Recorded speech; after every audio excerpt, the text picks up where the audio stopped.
fans! It's the Agents of Sigmar! And we're back again with part 2 of our expose of Nightvault. Nightvault! Thank you. Yes, you've probably seen part 1 of the unboxing. Bing. You may have jumped to part 3 of the card run-through. Bing. But if not, this is part 2, and welcome back. So in this video, we are going to discuss all of the new bits and the changes in Nightvault. So all the stuff that's new to Nightvault that wasn't in Shadespire, and then all the little bits that have changed. There isn't very much change, but there's a few tiny tweaks that we've noticed. Worth noting, just so you guys know what you're getting in. So do watch on, see what you think, and at the end we'll answer some questions that you probably asked. We asked for questions if anybody had any, and we'll answer those at the end of the video. Yeah, they're in our Facebook post, and there'll be a link in the description below, so do go check that out. But if you do have any more questions about the game or changes or differences, then pop them down there as well, and we will do our best to answer them. As much as and if you are joining Agents of Sigmar for the sort of first, second, maybe third time, and you occasionally pick up a video, please do subscribe, because we're nearly at 2,000 subscribers, and you know that would be really exciting if that happened. Like Pete and I would probably go and have a cup of tea and maybe a Kit Kat. Oh, a Kit Kat. Exactly, that's how exciting it will be. So there you go. So cheers to that. And if you like that as well, do go check out Patreon as well. But let's get on to the really meaty stuff. This is why you guys came here. What is different between Shadespire and Nightvault? Okay. Well, the biggest thing, of course, is, and you all know this because Games Workshop have been regularly updating us throughout the week, are the spells. Spells is the big change. The big new thing are spells. Exactly. So new spells means new dice, first of all. And here we go. These are the dice, and as you've probably seen them online, they're this lovely blue colour, and they have symbols on them, much like the other dice. They have unique symbols, and they have lightning symbols, and they have swirly symbols, and they have crit symbols. There's one crit on each dice. I think there's 2 swirly symbols on each dice, and 3 lightning symbols. So there's just odds there for you, much like hammers and swords and such like. All that jazz. And crits are successes, as are for the other dice. And you roll these when you're casting spells. But how do you cast spells? Well, first thing you need is a wizard. Now, both of the warbands in the box have wizards, but the Stormcast, the Cursebreakers have 3, and the Nighthawks just have the 1. The Briar Queen is a wizard. How do you tell if somebody's a wizard? Nearly every warband's going to have a wizard. I would think absolutely every warband will have one. I would almost certainly. I would bet my children's lives on it. Extreme, but okay. I'm not sure I go that far, but I'd certainly bet one of your legs on it. Okay, fair enough. Yes, okay. I bet one of my children's legs on it. Yeah. So, how do you tell the wizard? They have a little staff. Wizard staff has a knob on the end, and they have a little number, which is a wizard level. So, Stormsire is a wizard level 2, and these guys are wizard level 1, and the Briar Queen is a wizard level 2 as well. And the level determines how many dice you roll when attempting to cast a spell. 2 or 1 at the moment. I haven't seen any 3. We've not seen a level 3. There's no 3. No, it's going to be a 3 at some point, I reckon, with 3 dice. But yeah. Oh yeah, good point. Yeah.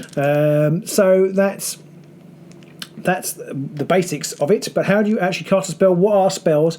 Well, there are 3 types of spell, I think. There are there's attack action spells, which Avalon Stormsire has one down here.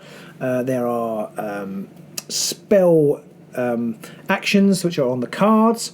So the other 2 guys, he doesn't have one, but the other 2 Stormcast have spell actions. So you could do, instead of moving or attacking, you could do a spell action and attempt to cast a spell. And there are Gambit Spells, which are new cards. Well, there are new spell cards which are like ploy cards. So they've changed this is another change, which we might as well do now, I guess. Yep. Because it kind of all ties in. So this is the other major change in the game. There's a new terminology, because we didn't have enough terminology. Of Gambit. And that makes it so Gambit cards make up your power deck now, along with upgrades. So upgrades stay the same. They're exactly the same. They work exactly the same way. You have to have half your deck has to be your upgrades. Exactly. Minimum 20 cards. Half your deck. So at least half your deck must be upgrades, and the rest can be Gambit. So basically, ploys were already very difficult to choose which ones to have, and now even harder, because ploys and spells are Gambits, and they share the slots. So you've got you can have, if you've got 10 upgrades, you could have 9 ploys and a spell, or 8 ploys and a spell. 22 spells. And there's nothing stopping you having 10 spells. If you should so happen to be able to get hold of 10 spells, you can have them. Yep. But in the main box, you only get, as you'll see in the video, you only get about 3. There aren't very many spells in the game at all. In fact, I think there are only 4, maybe. Off the top of his head, just guessing. Unless I've misread my notes. But anyway, so how do they work? Well, should we start with the easiest one? It's probably the attack action. Mm-hmm. It's possibly the easiest one. Although, having said it's the easiest one, I think in some ways it's the most confusing when you look at it. It's the least magic-y one as well. Yeah, the spell. So he's got 2 attacks. Stormcast has 2 types of attack. He's got 2 attack actions, I suppose. He's got his ordinary weapon attack, which is 2 hammers. But then he's got this thing that says Fulmination. It's got the little magic symbol. The spells gambits are. I'm just going to put one over here. The spell gambits have this little magic symbol on them, which is like the old-fashioned Wheel of 8, College's Magic type thing. Of magic. So that's how you tell a spell. And there's a tiny one on the card there for the attack action. You've got very little chance to see it. And then it says, so it's got a range of 3. Then it's got this swirly symbol, which is on the dice, and a dash, and then 1. So we know it does 1 damage. What on earth does this mean? Well, this basically means you roll the number of dice as the same as your level. Now, I guess potentially your level might go up at some point, so that could change. So it could become easier to cast a spell. But that means you would roll 2 dice for that attack. Yep. So you roll 2 of those, and if you got then it would be just like ordinary attack dice. So it would just depend on how many successes you've got. So if you roll a crit and a swirly, then your opponent then rolls to save as usual, and they have to roll a crit and a dodge or a crit and a shield or whatever it is. That would work. That works exactly the same as an attack. It's pretty much attacking with slightly different dice. Yes. Really. Now I think we'll talk about this now as well. If you roll 2 crits, brilliant. Really hard to stop. You're never going to stop that. Exactly. 2 crits, fantastic. But there is a double-edged staff, because if you roll 2 crits, much like many magics in the Warhammer universes, if you roll doubles, then bad things happen. So if you roll 2 crits, then you actually take some damage yourself. Yeah, you take 1 damage. Now, it doesn't stop the spell attack or whatever going off. It still works. But you still take a wound. You still take a wound unless you die. And if you die, it doesn't work. Yes. Now, the demon nibbles on your brain. If you get to the situation where you do actually roll 3 dice and you manage to roll 3 crits, which never happens, except in today's game, if that happens, then you still only lose 1 point. You don't lose 2. Yeah, it's not. It doesn't get worse if you roll triple crits or anything like that. It's just 2 or more crits. You take a wound. If you die, the spell doesn't go off. Otherwise, the spell continues as normal. So that's spell attack actions. Yep, that's pretty simple. And then the next one to talk about will be the actions, spell actions. Now, these might be on your hero cards, or they might be on upgrades. Yep. They might come with a spell action. Yep. But at the moment, we've just got Rastus and Amos here with their spell action, which is empower, and it says spell action, and then in brackets it's got lightning, same lightning symbol that appears on the dice. And the number of those symbols is important, because you might get 2 lightnings, and then you need to roll 2 lightnings. Absolutely, yes. So it could be lightning. Yep. I don't know whether it could be spell lightning. I don't know whether that. We haven't seen that can any happen. yet, No, but possibly. Yeah, so basically you would. So in this case, they've got spell action 1 lightning, so they would need to roll 1 lightning. Now they only have 1 dice. So they've got a 2 in 3, 2/3 chance. Yes. Because they've got 3 lightnings and a crit, and a crit still succeeds just like a regular attack. And as we know, perhaps from our early video, if they do manage to cast a spell, they inspire. So that's quite a good way of inspiring them. But it is an action. So the spell itself, if the spell is cast, you can reroll 1 attack dice each time this fighter makes an attack action until the end of the phase. Probably something you want to do at the beginning of the phase. Yep. Although actually they can, they will be inspired. So there might be a reason for doing it at the end. But there is a balancing act there. There are benefits to you. There are objectives to casting spells. So you might do it as the very last thing, just as a desperate. I've just picked up this objective. I just need to cast a spell. Yeah. And I've got 1 to hand there. It's a double-edged sword, because it does not waste, but it does use up a whole activation effectively. It's a lot of time management that you've got to take into account. Do it at the wrong time, or you're about, especially playing the super speedy night haunts, things could change quite dramatically in between you casting the spell and when you might need it. Yeah. But it does mean that these guys are some of the easiest ones to inspire, because you literally just have to cast a spell. It's just a dice roll. Well, yes, and there are even cards which give you an extra point of magical ability the next turn. So there's a spell in there that gives you a ploy in there, which gives you an extra lightning. Yes. And so you basically if you've got 1 as a base, and then you roll a dice to add more. Yeah. you would still roll the dice if you needed to, and then add it on. But you've already got one lightning, so you automatically cast that spell. So it's kind of like auto inspire. And the last way of using spells is actually with a Gambit card, a spell Gambit. We've got one here, Empathic Conduction, and this has the symbol, as Robin said before, and it says here Gambit spell, and it shows in brackets what you need to roll. So this one requires 1 swirly, some of the others require 2 lightnings or something like that. And then it works just like a ploy or an attack off of a ploy or things like that. It tells you what you need to roll. You roll the number of dice according to your level, and then if you get the roll you need, you resolve the effects of the card. Yeah, one key thing about Gambit spells is you can't play them if your wizards are dead. Yes, you do need to have a caster to do it. So in the circumstances where you were playing the Night Haunts and I managed to kill the Briar Queen, then you would no longer be able to use any spells. So that's something to consider in your deck building. There aren't that many spells yet, as we said, so it probably isn't a major consideration. So if you fill your deck full of spells and you haven't got very many casters and the casters die, then the deck is... You've lost a lot of potential. It's a bit like taking a lot of warrior specific upgrades, and if that warrior then dies, then you're out of luck basically. So you do need to balance it. These guys are a bit better because all 3 of them are casters. So you can keep using them forever. Although the double ones, but there are ones with double spells. This happened in one of my Pete's demo games. The double spells. Only this guy can cast because he has a level 2. Then you can't use them. So that's pretty brutal. So the other important thing is there's generally not a way of stopping a spell like this unless you have a particular upgrade or ploy card in your hand, or we haven't seen anything as yet. So there's not like any spell cast you can try and do a dispel roll of it. No, I wonder it's if just a case of later hero edition. Could be. Yeah, could be. But at the minute, unless you've got a specific upgrade or ploy in your hand, you can't just... There's no easy way of stopping a spell. So that is one benefit to it. So that's spells covered, and the next rule is the new rule is the innate keyword, I suppose, the way to put it. So that some powers become innate in this game. There aren't very many in the actual original box. I think there's only a couple of Stormcast ones, I think. Yeah, I've not seen anything. And basically, they give you an innate ability. So the example we had in the Magic thing is that there is a ploy card which gives you an innate lightning bolt. That's basically like an extra success roll or an extra dice side. Result. An extra result. Now, they're not just for spells, though. There are, in the example, I haven't seen any in the game, but in the example in the rule book, is that somebody might have innate shield dodge. Yeah. And so you can use those, and they both work at the same time. So if you needed dodges, you could use the dodge, and if you needed shields, you could use the shield. But what you can't do is use 2 innates. So if you had 2 innate shields, you could only get 1 extra shield. But if you had 2 innate abilities that gave you a shield or dodge, you could use 1 to have shield and 1 to have dodge. I believe so. Yes. So there is that. I suspect innate's not going to be particularly common because it's quite a powerful thing to have.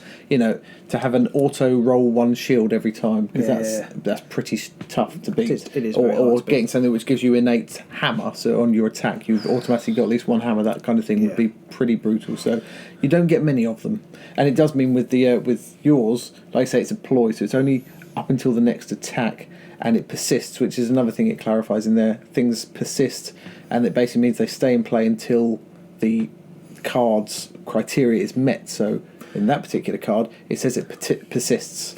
Yeah, so it persists until you've cast a spell. Yes. So you can play it and you don't have to cast a spell straight away. Yeah. And some of them say persist till the end of the phase. Yeah. And things like that. So that's another new, I suppose it's not a whole new rule, but it's just there's an extra flavour. An extra flavour of ploy / spell. So an extra flavour of gambit. It's called persisting gambits. So you could play that ploy on your very first turn, and then decide I'm not actually going to cast any spells yet for a turn or two. I want to see how a few other things go out, and then on the last turn of that phase I'll play that spell, and then I'll get that extra lightning, and then that persisting ploy then disappears. So it's a nice one to have just to get stuff in position ready for when you need it. Absolutely. I mean, it's good to have out there, isn't it, to call upon. Definitely. Like a free result, as you say. Exactly. If you know you've got a lightning in the bag, then you know when you want to do something, you've got that much more of a guaranteed chance of getting it. Yeah.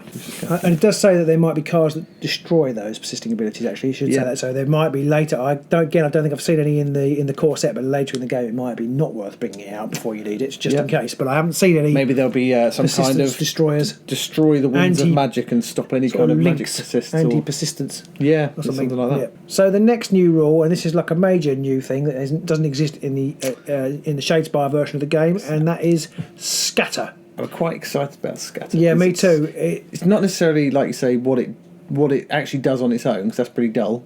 Really, it's not that exciting, really. But what it suggests might be coming in the rules. I feel like it suggests a little bit to me that this game should be taken a little bit more lightheartedly than perhaps. I know they call it the ultimate competitive game, but I don't think this is going to be that competitive. But it's just really fun. Possibly it's not. Scatter. So basically, there's a spell in here for the Stormcast called Chain Lightning, and it basically scatters across 3 hexes and can go ping, ping, ping, and attack your 3 people at once. It doesn't do a lot of damage, but it's pretty good. And so how does it work? Looks like Yes, you need this token here. So the way it works, if you've got Scatter 3, you would put this near your model or under your model, and you would say, right, okay, so this is he's there. These are the directions they're going to go, and then you roll the dice, and this dictates where they go. Now, it's quite an interesting mechanic, this.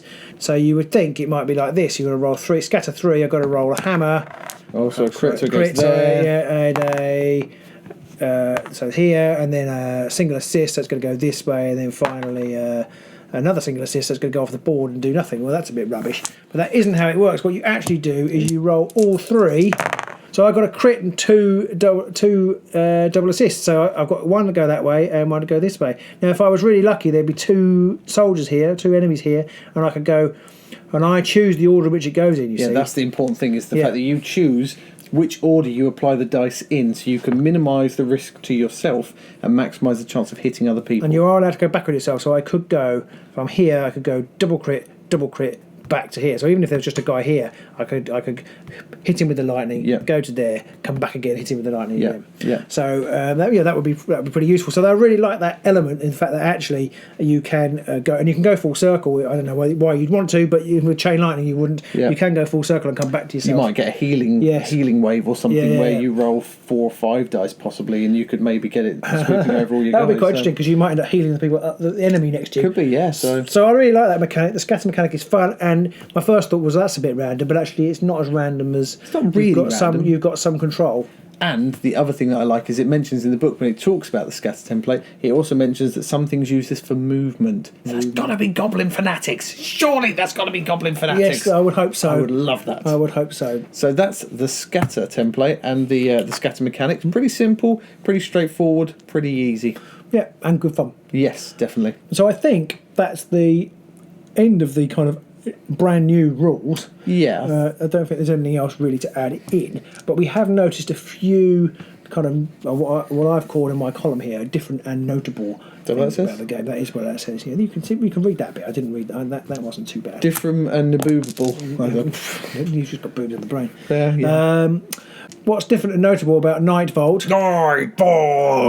Over Shadespire. Don't know. Well, a couple of things, small things-ish, really. And going back to my Stormcasties over here, when they inspire, they obviously get 2 shields.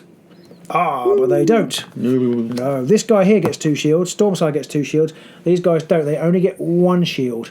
But they do get an extra little rule here. Rolls of shield and dodge are successes when this fighter is the target of an attack action. Interesting. So that's interesting. It's more robust, but it's only 1 dice. Yeah. And I have to say, I think that makes them quite a lot weaker. It's almost like I have some benefit of experience of that, but I think that's not bitter at all. I think that makes it quite a lot weaker. And to be fair, we thought that before we played the game. I did. I've not looked at the numbers. I've not looked at the odds of rolling 1 dice and having shields and dodges versus rolling 2 dice. I think having 2 dice is better because dodges just gives you 1 extra thing. Yeah, exactly. But the difference being that if you can roll a dodge, that still gives you a chance to save against things that have cleave. Yes, whereas that's true. It reduces the effectiveness of cleave some. But it also but you are still rolling 1 dice. Crits as well. But it does, because obviously crits are like kind of the holy grail, really, when you're defending. Can you roll a crit? Exactly.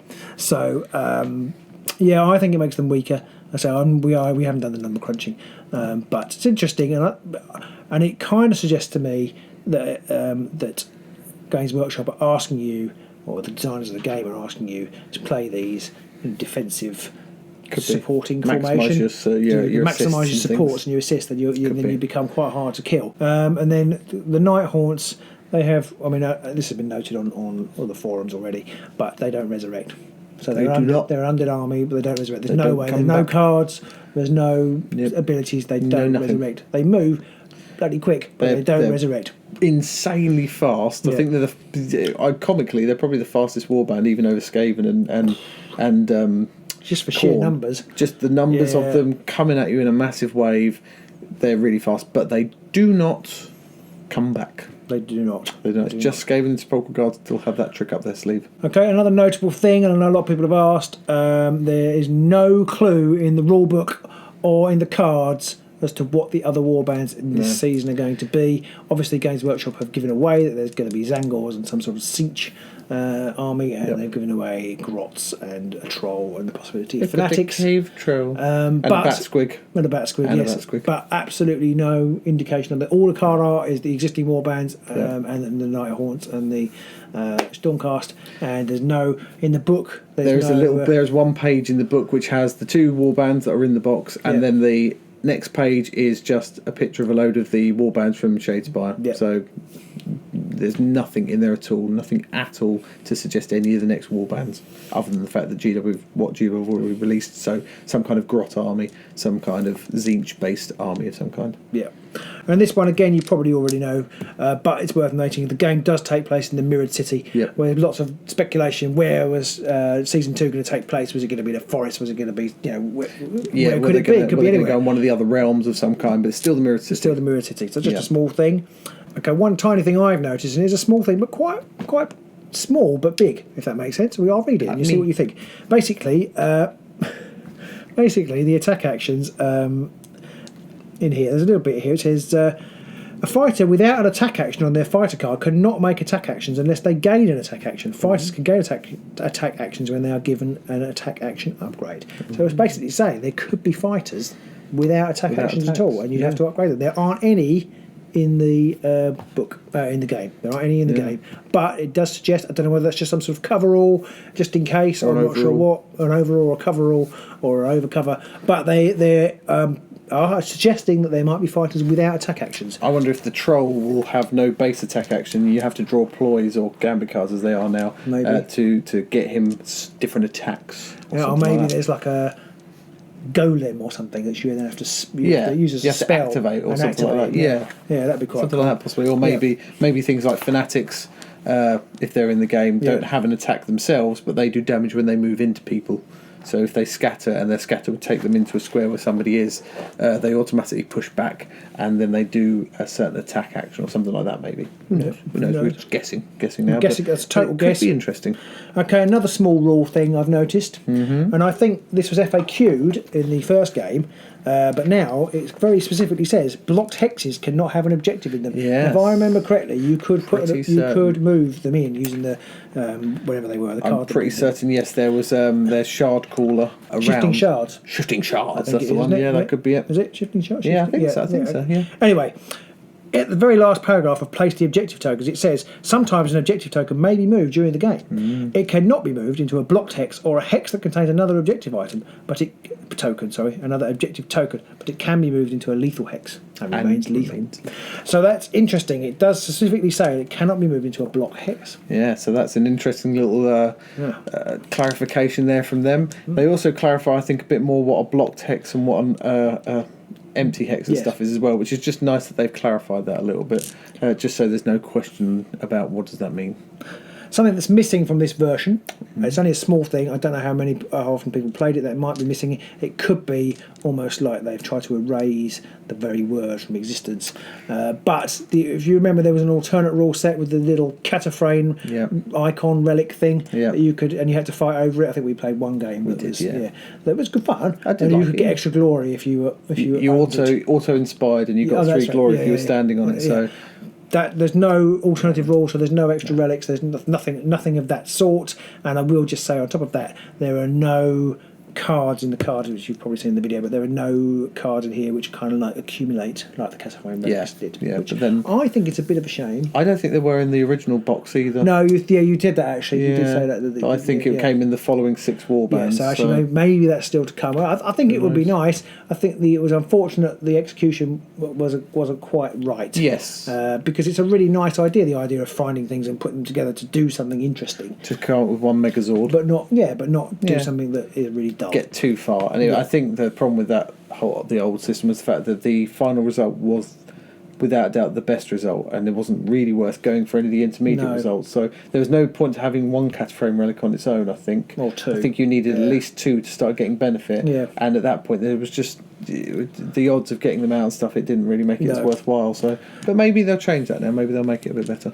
One other small additional rules change is that this might not even be a rules change, it might have always been like this, but I don't think we knew. It does specifically say dice roll modifiers carry on over to a reroll, and it expressly says, now you may have heard, I don't know how often Pete edits out, nearly all the time I say, if we get a draw, or you have to roll off at the beginning and you get +1 crit if you were the first person to place, finish placing, you get +1 crit.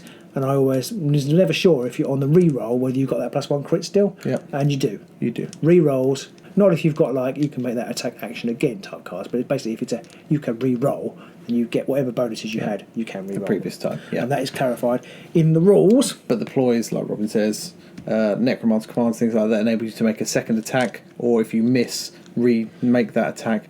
That's not a re-roll, so that doesn't count. And I have one final new and notable thing, Pete. What's that? It says in here somewhere that there will be upgrade cards that are wizard only. Oh yes, it talks about leader only ones and wizard only ones. Yes, there aren't any in the game, but it does say that they will be out there. It specifically says there will be cards just for your leader or just for your wizard. And I think in this, in the main rules, in this main box, I don't think there are any leader-specific upgrade cards. There are some upgrade cards that are for the Briar Queen, or they are for Stormsire, but they're not leader-only ones. No. So, but they are coming. So they will be there, and there will be wizard-only ones. So you could have a card that could be played to multiple people. Obviously, you can't swap it around people. No. Which brings me to my wild speculation.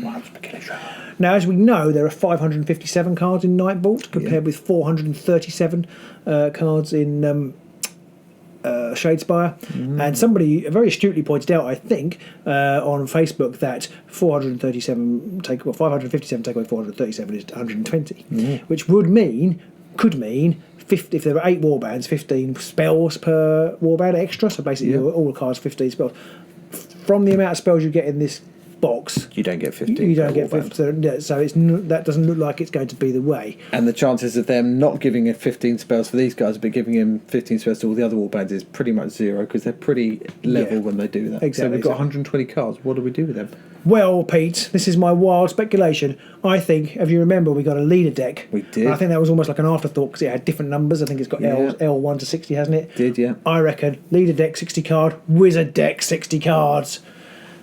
That's what I reckon. 60 spell cards. Yeah, 60 spell cards. Some universal, some specific. 60 leader cards, or maybe not even 60 leader cards, maybe 60 cards. There could be leader cards in there. Maybe there'll be other kinds of crazy cards in there as well. But 60 wizard cards. You heard it here first. It's probably completely wrong, but you heard it here first. There you go. If it happens, enjoy that excitement and thought. This is the man that came up with that. So, GW, if you need people, with ideas, we're your ideas people. Yeah, they're not always good ideas, but we can have ideas. Well, yeah, we can come up with a lot of ideas really quickly. Most of them aren't advisable, but there you go. So I think that's it. I think that is all that's new and notable about Nightvault.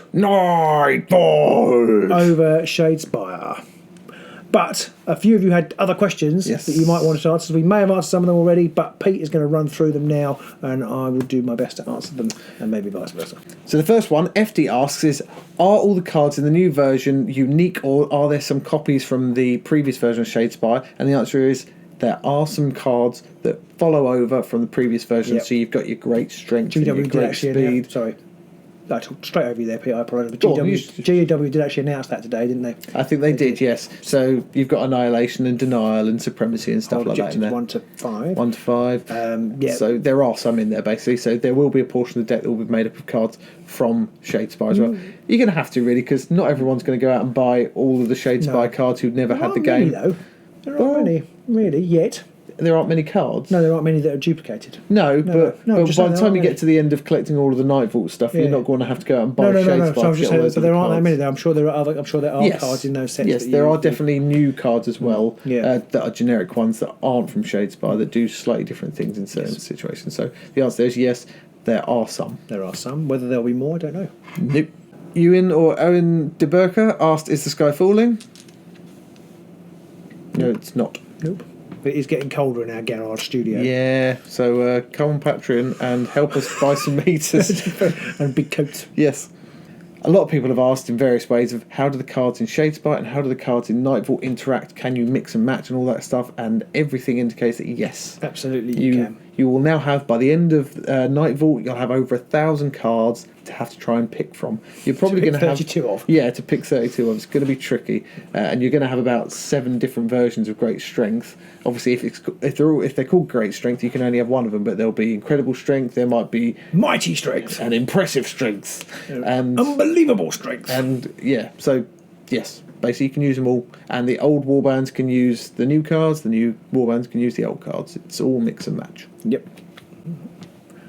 Although obviously you won't put any spells in with your old cards. Yeah. They can't. The old Shadespire guy can't. But you could, spells. but you're not going to be able to use them, so it's it's pretty stupid, really. Unless there's a card out there that gives you a magic level, maybe. Maybe there's an upgrade that turns you into a wizard. Several people have asked, can you bring back Chain Rasps anyway? Are there any cards? Yeah, Skaven's support guard only at the minute, and that's probably a good thing because they're flipping lethal.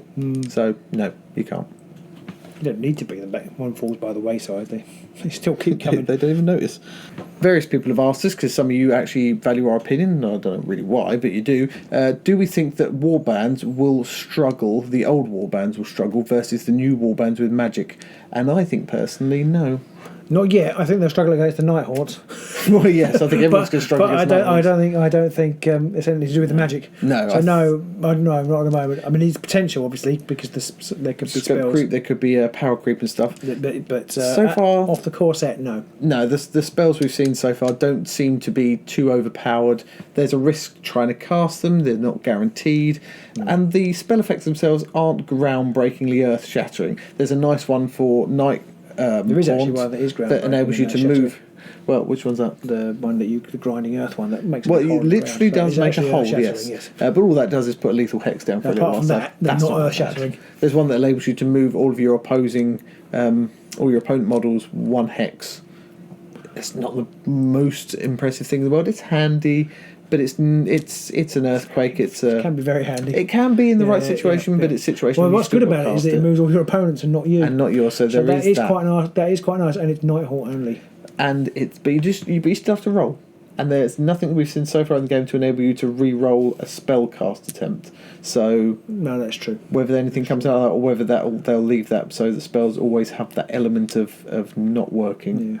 I think they might leave that in because spells have inherently always been a bit dodgy. So no, I think is the answer. We don't see at the minute old warbands suffering. No. Bjorn Bonton asks, are there any 3D terrain special rules in there? And we've not seen any. I haven't seen any, no. No. Don't think there are. Whether the terrain itself will come with special rules, I don't know. Yep, the new boards had some special rules with them for the lethal hexes, and the lethal hex rules now are in the main rulebook because the new boards have some lethal hexes on them, but we've not seen anything in the rulebook to suggest there'll be any special rules for the 3D terrain at all. I'd like to think that they wouldn't. Yeah, same here, but you never know. You never know with GW. They might do something. All about the money. But you never know. No, you don't. So there we go. At the minute, still hope no. Simon from one of our Patreons, hello. He asked, "Is there any clarification on tokens and their effects?" And I still don't think they've fully clarified it. They've still left it a bit hazy. I mean, there's a card in the deck which says, choose a person who doesn't have a guard token and put a guard token next to them. Well, yeah. I assume that means they're on guard, but if that's the case, why not just say, put them on guard? It's quite clear in the rules, but then it's the card terminology again. Is different. So it says, for example, in the rules, it says when a fighter makes a move action, they can move in any direction. A fighter that makes a move action can. When a fighter completes a move action, place a move token next to them. A fighter with one or more move tokens cannot make another move action or a charge action in the action phase. There's that one or more. How do you get two? Well, there's tokens? one or more. Yeah. I don't know how that happens. I don't know how you get two new. And in guard tokens, it says about having one or more guard tokens as well. So it is quite clear. You get the tokens. That means you can or can't. You are on guard, or you can't move. But it says in the rules, if you've moved, you can't move again. If you go on guard, you can't go on guard again whilst you're on guard. That kind of thing. But it still doesn't really clarify. No, the card terminology is still wishy-washy. It is still a bit. Yeah, so we found that on a few. I think the answer probably is no to that question, Simon. Yeah, sadly they haven't really made it ironclad yet. No, which is a shame because in their other card game, Champions, whilst the terminology is still a bit wishy-washy in that, because they use those key words, that makes things a lot more obvious, I think. So I think they need to maybe do something a bit more in Shadespire or Nightvault with that as well. Karaton Yobashenko asks, is there a lot more stuff about lore in the rule book? Not very much. There's a little bit. Tiny. You've got I think you've got the standard first page, I think is the same as the Shadespire book. Yeah. There is a story about the Mirrored City. I don't know whether that's new or I haven't read it actually yet. It's about 4 pages, 4 sides. And then there is something on the Nightvault Open. But I haven't read it either because we've been too busy trying to play the game. Yep. And so there isn't very much. And there's a tiny page, a single A4 page of the 2 warbands. Just the 2. Nothing on anything else. So that is all the lore there is. There's not very much. There is in the box a book, a little sampler of my favourite author Josh Reynolds' book. Sort of little bit of there. It's full of really long words, really good. Yep. So that's that. That's the new Shadespire novel. Thank you. That's the word. You can tell Rob is really good with his words. New typing, the new Relativity City typing from Josh Reynolds. Right. So that's it. Not a lot of new lore there, I'm afraid. No. Simon also asked about modes of play, like open play or I can't remember the other one, narrative. That's it, or match play, and also about tournaments and whether there's new tournament rules or anything like that. And the answer to both of those is no. Not really. There is only match play. Yeah. No, there isn't only match play. There's playing for fun, and the match play rules are the same. Like they suggest best of 3, but they don't really do much else. Yeah. They talk about a ladder campaign, but that's only a very general match play. Ladder campaign, it could be equally compatible with table tennis or exactly. Or it's nothing window for cleaning competition or whatever. And, so it's just about. Sorry. It's generic to any kind of and so there's nothing about, certainly no narrative kind of how to make a continuous campaign or anything like that. No, so nothing there. So no, sadly not, I'm afraid. Steve Price asked, if you don't like Shadespire, is there anything in this game that will make you want to play Shadespire? If you don't like Shadespire, you haven't sat through all this video to listen to the answer to this question. No, that's true. But if you did, for some odd reason, and you're here now, no, Steve. No, I don't think there is, I'm afraid. It's pretty much a slightly rebranded Shadespire, but there's not a lot different. The only way would be is if you thought, I would love this game if only there were spells. Yes. And in that case... Or a scatter token. Or but other than that, the thing that was keeping you away was the lack of scatter token, then this game is for you. But I suspect that's not the case. No, it is basically the same game. Yeah. So that's it. Those are pretty much all the questions we got asked. Well, thank you very much for those. I think we've covered the rest of them either in the card video, which is up there, or maybe we covered them in our unboxing, also up there. And if you have any questions that we haven't covered, stick them in the comments below. We will try to answer them as soon as we can. Yep. Like I say, if I said at the top of the video, please do subscribe to us because we have lots of content coming. We have a couple of battle reports for you to come, and then we're going to move on to mixing up with the old cards, all the old cards, all the old warbands. And after that, we'll be asking you guys to tell us which battle you want to see. I have to say, the one I most want to see, I'm going to have to wait until we've got our second copy of Nightvault because I really, really, really, really want to play Nighthaunt versus Nighthaunt. It's going to be mental. Yeah. That's the biggest model count we'll have ever had on the board. It'll be crazy. Well, haven't we done we did do Sepulchral versus Sepulchral. Yes, we did. And you really want to play Nighthaunt versus Sepulchral Guard? I think that would be a tasty game. I think the Sepulchral Guard have what it is required to take out Nighthaunt. I have to say, and it might give a slight skew of how I'm feeling about the game at the moment, I want to see Nighthaunt versus pretty much anything. Yes. And I'm not that bothered. Nighthaunt do appear to be the ones to beat right now. They appear brutal. They offer more than the more difference than the Stormcast. Yeah, the Stormcast offer spells, but they still play in basically the same way, but just not quite as well. Yeah, I think so. But it's only offer 2 games. But the Nighthawks, they do seem to have a lot of new things. They really they look gorgeous. Their play style is different, and I think they're going to shake up the meta. They said that already today. I wouldn't be surprised. But I think that's what I think. I won't be surprised to see Nighthawk winning the next Grand Clash. Next Grand Clash winner. I wouldn't bet my children's legs on that, but you could be right. Yeah, you could be right. And of course, if you really like what we're doing and you want to see more stuff, do check out our Patreon page. We will be asking for people to vote on what all our future matches are going to be. And if you're a Patreon supporter, your votes will count for more than just the regular YouTuber vote. So if you really want to see a particular match, do check us out over there. We've got lots of stuff going on. We like to have chats with everybody, try and post little tidbits as we're going along, and some behind the scenes shots and some other funny stuff every now and then. And if you all come in, our outtakes go on there. All our outtakes go on there. 4 hours of video a week. Tons of stuff on there. And the other thing is, if you come in at our top level on Patreon, it's about $10 a month, but you will get to pick a battle report exactly how you want to see it. Every month we pick one of our $10 Patreon supporters. You get to pick the warbands, you can pick the decks if you want, you can pick the board orientations, you can pick pretty much anything you like, and we will play that game for you. There we go. So there's a little bit of incentive if you want to come on board, and hopefully you'll enjoy it all at the same time. Yep. So do check that out. But otherwise, just keep watching, subscribe, enjoying the videos, commenting, saying hello. Find us on Instagram, on Facebook, and just follow us for Warhammer Underworld love. And anything you want to see, do let us know. Bye.